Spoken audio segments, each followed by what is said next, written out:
Welcome into the DNVR Avalanche pregame show presented by DraftKings Sportsbook. Use code DNVR when you sign up for a new account to get amazing odds boosts every single day. Avs taking on the Arizona Coyotes for the last time this season. The season series is 2-0-1 in the Avs' favor. Let's be honest, I think everyone is expecting this to go to 3-0-1 in the Avs' favor. Also, the last ever Avalanche game at Gila River Arena. Didn't think about that. I was actually bummed when I realized that. The arena's shit. Really cool area. The Mexican restaurant right across the fountain from the front entrance. Great place to go. Dude, that whole area, that's what I wish they would turn that whole area by Illich's into. Anyone that's ever been down there, there's awesome hotel, about a dozen restaurants. Make it McGregor Square, straight up. It'd be amazing. It's so really cool area. I'm bummed that I'm not there for the last time at that little setup, but the area where hopefully they build the new arena down in Tempe is also pretty badass. There's like a little river walk nearby, but yeah, a little bit of a milestone here. Last time they'll ever be in that. Can't that wait arena. for next year. Yeah, I didn't know we were going to go into this room, but what do you guys think of the ASU stadium for the Yotes? Let me speak up first before Jesse starts going on. I'm going to talk over Blais. No, go ahead. Oh, okay, good. It's really weird. Like, as far as the rest of the NHL is concerned, I'm sure the other owners are just thrilled about this. Obviously, they have spoken out about it a little bit. Not financially great, for sure. Yeah, not happy about it. But from a fan's perspective, being able to go into a college rink that is basically dummied down to a smaller size where it's just the bottom bowl, the amount of energy that will be in that rink when big teams come in and they fill that thing up is going to be unreal. Like, I'm going to make sure that I go out and see one of those games there. Yeah, as long as they get the arena deal done before next season, which I think it looks pretty good right now. There's still some things I got to get through. As long as there is an NHL arena on the horizon, I really don't. I don't think it's like that big of a deal. You know what I mean? Yeah. If it's a very obvious, if it's a Band-Aid, like I don't think it's that bad. The owners will live with a Band-Aid, right? As long as that's like, yeah, we are doing something to fix what's going on. They've right been trying to get to the East Valley for how many years now? For a while. But other than that, I'm 100% with you. I think it'll be pretty dope to see an NHL game in that type of setting, especially because it's a 5,000 person arena, but they're saying with the upgrades they're going to need to do 3,500. 3,600. So, yeah.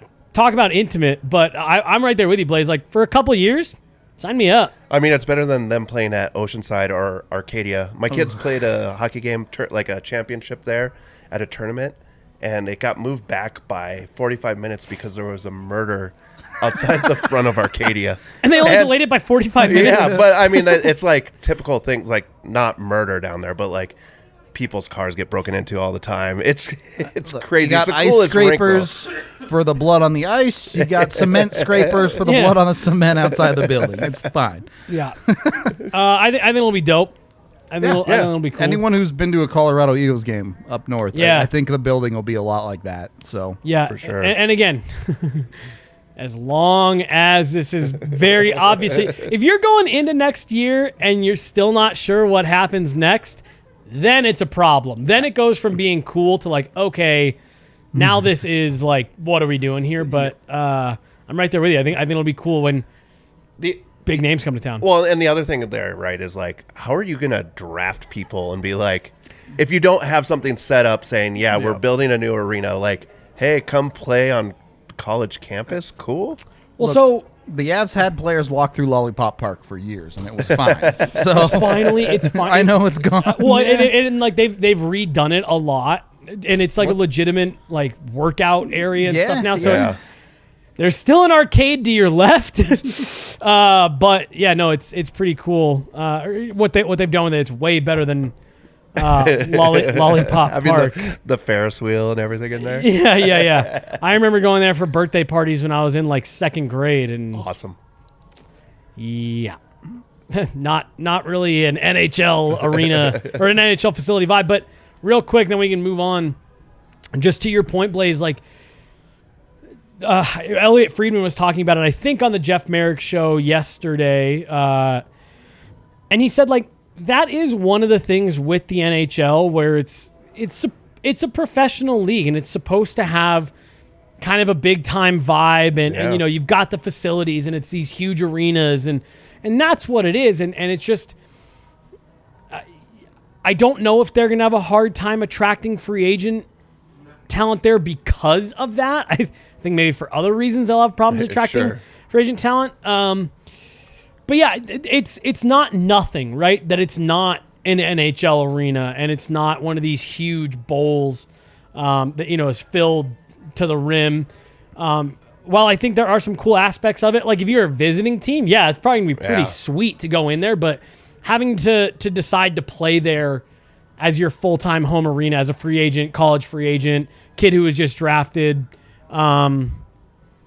it could be a very real thing. Yeah, their practice facility is dope. I do wonder too, especially if they draft some kids out of the NCAA, building like that's going to feel like home, right? Yeah, so. That's true. And I mean, they're going to kind of have when the Avs got Alex Newhook a few years ago, and people were a little surprised that a top college free agent would choose what at the time was kind of a bottom feeder, but they offered him playing time.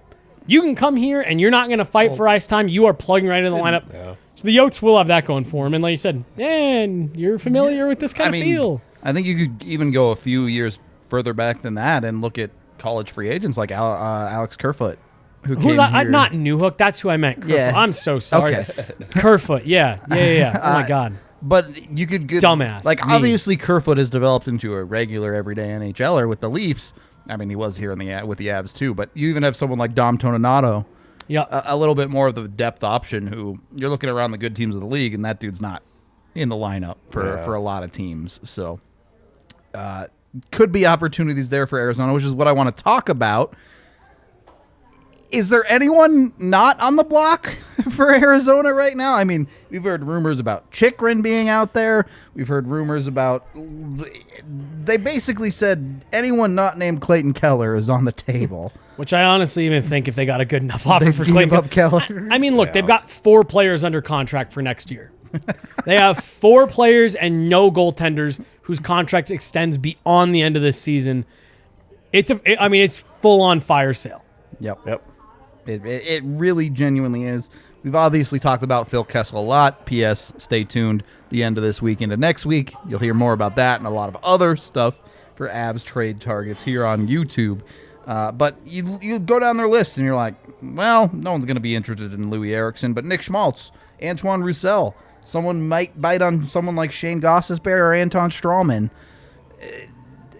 Everything must go, or is Arizona just going to kind of see what's out there? A little bit of both. I mean, how many draft picks do they have next year in the top? I think it's 10 in the first 3 rounds, right? In the top 100, yep. So, I mean, I really do. I mean, they are maybe committing as hard to a rebuild as we've seen a team in quite a while. And, yeah, I really do. Like, I think anybody who's offering anything of value, they're going to at least listen on. Like you said, maybe there's a couple players that other teams don't really see a ton of value in.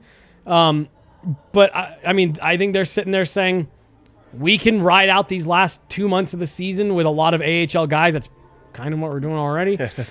So anybody that you have interested in, that you are interested in, we'll listen on. Again, most of their team is an expiring contract. I mean, I could see them accumulating more draft picks just so that they can start packaging those up as deals, right? As they start to try to move up in the standings for those top draft picks. Well, and that's what my thought was a little bit, is like, maybe they're a little bit more open to creative ideas, like, they don't really need more 2022 picks. So if you want to go into 2023, 2024, maybe do a little bit of a hockey trade or whatever you want to call it.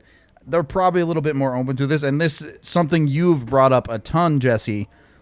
Arizona could be a great opportunity as a third wheel team to get involved in. And if you want to go, here you go, Arizona, take a little bit of money off this cap hit. They've done it before, a few times. and yeah, they'll take your draft picks. And again, I like, this is maybe a little far fetched, but like you just, we're not going too far down the rabbit hole, but just for the sake of this conversation, if the Avs were to be interested in a Claude Giroux type guy, and maybe Philly isn't really interested in taking back, a Darren Helm contract or something like that, that's where you do go to Arizona. And obviously this isn't exclusive to the Avs. Yeah. But you go to Arizona and say, hey, we need to offload a contract. Here's a third-round pick. Dump this guy on. Yeah, third-round pick, Darren Helm, and you just eat some money from, eat some of Claude Giroux's money. I think they're absolutely going to be open to that. And I think you're going to see a lot of teams calling them and just going back again to their own guys that they are willing to deal. I'm trying to get their cap friendly pulled up in front of me just real quick.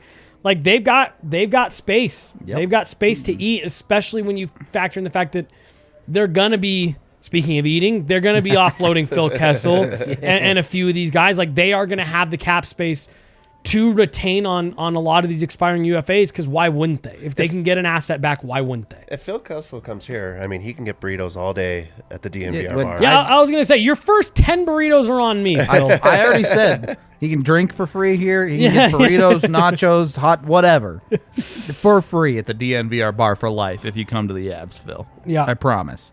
Yeah. 3 first-rounders and 5 second-rounders, and then their own third. That's insanity. You know they're going to add third-round picks. You know they're going to add some thirds. Legitimately, like 10% of the draft is going to be Arizona Coyotes. I put it in my power rankings. Go read them on the DNVR.com. Just move the draft to Arizona at this point. Might as well. Like all the picks, like everyone's going to be going to the Coyotes anyways. This is where you're going to be, so get cozy. Yes. The issue with them, though, is they've been so bad in the draft. They have botched. And like now they have this chance to like actually right the ship, right, with these draft picks, but then you just look at their track record and you're like, can they actually do something to make this work?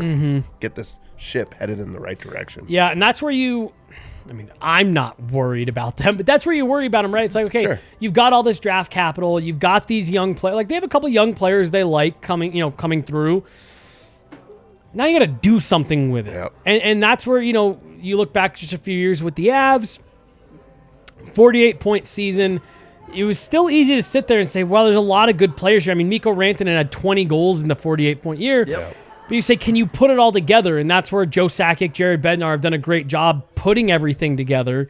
And now Arizona's got to do that. Yeah, they've got to do something with all the assets they've got. I mean, I look at the difference it makes between, take the 13-14 Avs to the 17-18 Avs, right? The 17-18 Avs have that roster, that foster system of bringing up kids that you continually go through. Eventually it was guys like Kale McCarr and easy slam dunks, but you're also getting quality minutes out of a bunch of dudes.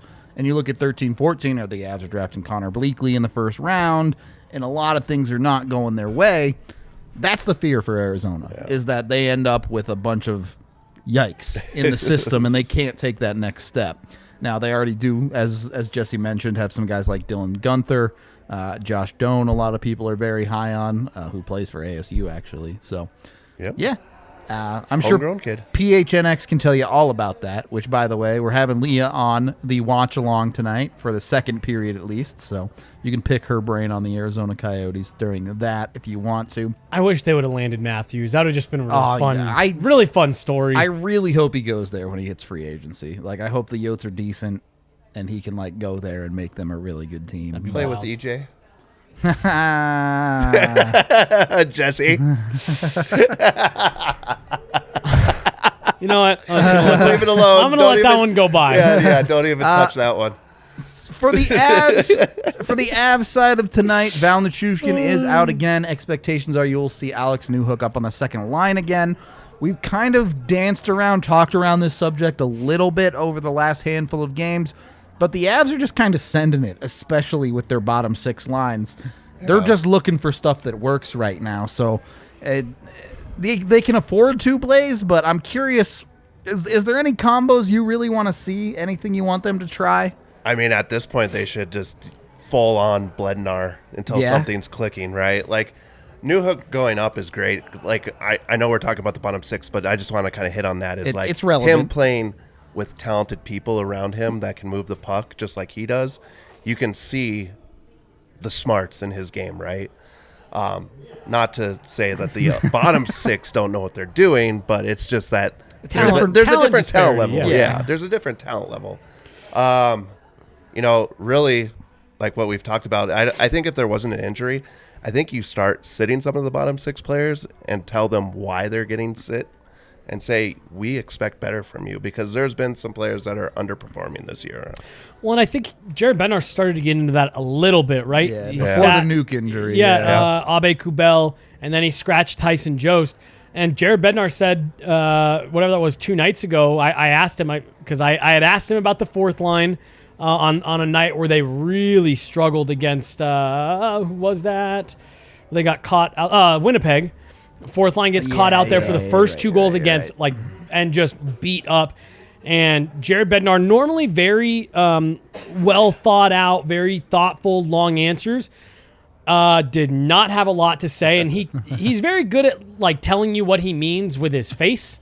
When he answers those questions kind of short, it's like, here's the answer, take what you want from it. And he definitely had that kind of look when I asked him. So a couple nights ago, I said, last game I asked you about the fourth line, you weren't happy. What'd you think tonight? And he said, I actually thought they were one of our best lines for a lot of the game. And I think that's kind of like what you're saying, because he said, I'm not telling them why they're being, at least that's what he tells us, right? Like, I'm not having these long conversations because they know what's expected and they know when they're not meeting it. So sitting guys like Abe Kubel, like Jost, seems like it got the message through. Another thing I'm just going to add to my own personal conspiracy theory of how I was saying that I think he's putting Landeskog with Kadri and Nichushkin to get a look at, can that line be something so Claude Giroux can play with? Right. Making room for the Ginger Gem. Like I said, I'm adding to that conspiracy theory of he put Newhook on a line with Burakovsky. Yeah. Interesting. And there's some of that added sense, skill. And wouldn't you know it? They scored a scored goal. And so it is just interesting because, again, I just keep finding my way back to talking about Claude Giroux. If you were to add him to this group, Giroux, McKinnon, Rantanen, Landeskog, Kadri, Nichushkin, Newhook, Burakovsky, O'Connor, or pick a third, whoever. Yeah, right. You're really getting some interesting combos that complement each other well. Like you said, Newhook, it's not that the guys he's playing with are bad hockey players or not smart, but there's just a talent disparity there, and adding some talent to that wing is just. Well, your third and fourth line are checking lines, right? Like, they're defensive-minded players, supposedly. When you get goals from them, it's great. You want to see that scoring, but that's not what you're looking for, right? And I think that's what you're hitting on, is Bednar is not happy with the defensive play that's going on right now. And you've seen it from players taking nights off, and that's when you're a bottom 6 player, you can't take a night off, right? Like, when you're in the top 6, sometimes you can do that. You get seen on the bottom 6. And they got exposed. Yes. Bad against Winnipeg. Blais, you're on Team Landeskog as a redhead, or you're not a redhead? Oh, I'm definitely he's a ginger. Okay. Ginger beard. So Got that luscious golden hair, ginger beard. if you look deep into the bylaws of the NHL, you'll actually find that you can only have one redhead per line. So that's why the Ginger Gem and Landeskog can't be on the same line together. Right. Actually a rule of the NHL. JT Compher can't be on a line with them either. I think there's not any other redheads on the. Are there any I'm missing? Kale. Kale's not a redhead. No, he's not. Really. No. You're stretching it with Landy. Kale. Yeah. Kale's a bridge too far. There's a long backstory of why that I'll hold strong with him being redheaded. No. You'll fight D-line to the death on that one. So, is what it is. I don't make the rules, chat, but let's get to Blaze's bets. The Avs are borderline impossible to find good money on against a team like Arizona, but Blaze is going to try. Like, at noon today, I went and looked, and I was like, this is ridiculous. I'll just let Future Blaze deal with this. So we got here, and then I asked you guys what you thought, and I thought we got Found a couple. we found a couple. They're a little bit more risky, but we're going to go with it. So the first one we got is we've got Mikko Rantanen points on over 1.5 at plus 145. Feel like he's due for a goal even. So goal and an assist covers that, right? That's kind of what I'm thinking. Well, and he played so well the other night. Yep. You were watching him just dunk on nerds left and right, and puck wasn't going in for him, but for the first time in a while, it felt like he's turned the knob up a little bit. So The next one I've got here is Nathan McKinnon is an anytime goal scorer at plus 130. Watching him play last game, he took one night off, and then against the Winnipeg, just went out there and shot the puck like crazy. Yeah, guy's been a man on a mission of late. He's started the season with 4 goals in like 3 months and has decided he wants to reach 40 goals now. So don't doubt him. He'll do it. Dude. And then the last but not least, this one is a little risky here. It's a combo. It's Colorado Avalanche to win with over 6.5 goals scored at plus 135. Isn't it crazy that to get positive money Yeah, on an Avs win, you have to take over 6.5? And Well, to be fair, there's positive money to take Colorado Avalanche with an under of 6.5. I think it's like plus 115. So it's really like, are the Avs going to come out and, like AJ says, turbo dunk on this team after losing to them in overtime, or Well, we said this before the show, but I think the magic here, if you want the over, you're saying, can you get anything out of Arizona in an Avs win? Can they not just get blown out and give up halfway through the game? And who knows with Pavel? And I mean, he's had great games, he's had subpar games, so we'll shows see. up? Maybe the Avs will just drop 10 on them. Who knows? Who's to really say on that front? So realistically, I don't want to sound overconfident, as Jesse has talked about quite a bit lately, but the points don't matter in this hockey game. The Avs don't need them. Arizona probably actively doesn't want them. Yeah. So it might be a little bit of a weird game in that regard. I'm curious what we actually see out of the Avs tonight. Yeah, I mean, you really are getting into that weird time of the year. Like, look, all these guys are ultra competitive, right? If you're a pro athlete to any capacity, it's because you're wired to have that hyper competitiveness, want to win at all costs, kind of like gene. And so it's not that the Coyotes are going to go out there and roll over, but the Avs are just such a obviously more talented team.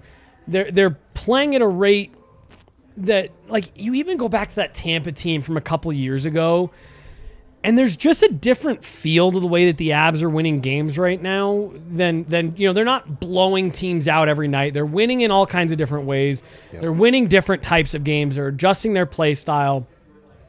So you don't want to automatically sit here and say chalk this up to an automatic win. These are still professional hockey players on the other side, but with just the rhythm that the Avs are finding themselves in, and just the general kind of discombobulation of the Arizona organization right now, I mean, it's harder to feel more confident about the outcome of a game than when these two teams are going to get together. Obviously, Arizona won the last one. That plays a factor. Right. And maybe that's even why you sit there and say you feel even better about the Avs winning tonight. Because equally as prideful, they don't want to lose twice to Arizona. I saw a number that came out today. The Avs are 9-0-1 against the bottom 5 teams in the league. They don't want to add another blemish to that. Yeah. They take this stuff, whatever it was, 18-game home winning streak came to an 18 games, came to an end, and they were pissed. Yep. Pissed at the hands of the Arizona Coyotes. So they then had to sit with that for the All-Star break, and this is going to be their first and last chance of the season to get some revenge for that. So don't want to be overconfident. But yeah, if you're a betting man, which that's exactly what we're talking about here, feels like it's a pretty safe bet to take the Avs in a relatively dominant fashion. Yeah, they always seem agree to on show that up front. in Arizona as well too. Like they always seem to play well. They like the warm weather or something. Yeah, and the Avs fans always travel well to Arizona, and they've mentioned that before. We like playing in front of, we like getting Avs fans fired up that are here on the road, because the Avs don't get that a lot. Right, in road arenas, more so in the last couple of years, but I don't really know if Avs fans show up really quite anywhere as much as they do in Arizona. Yeah. Seems like Vegas is starting to get that. Getting there. I was going to say Vegas too. It's definitely getting there, but it's so easy to get to Arizona. Oh, yeah. Especially during these colder weather months. People like to escape, get away, get some warm weather. Exactly. So, yeah, I don't want to be overconfident. Don't want to look past it, but feeling pretty good. I like that. Avs win 13-0. Let's go. Bold. A bold strategy. What's the line on that? You get some good money at that point. Yeah, go bet that. All right, we're going to wrap up the pregame show. We are doing a watch-along. I will be on it live. We'll have Leah from PHNX joining us for the second period. Be sure to tune into that during the game. We hope to see you there. And, of course, we'll be live post-game, breaking everything down when we get there. So, we'll be live. Just hop over to the other YouTube video in just a couple of minutes. Until that, we'll talk to you in a few.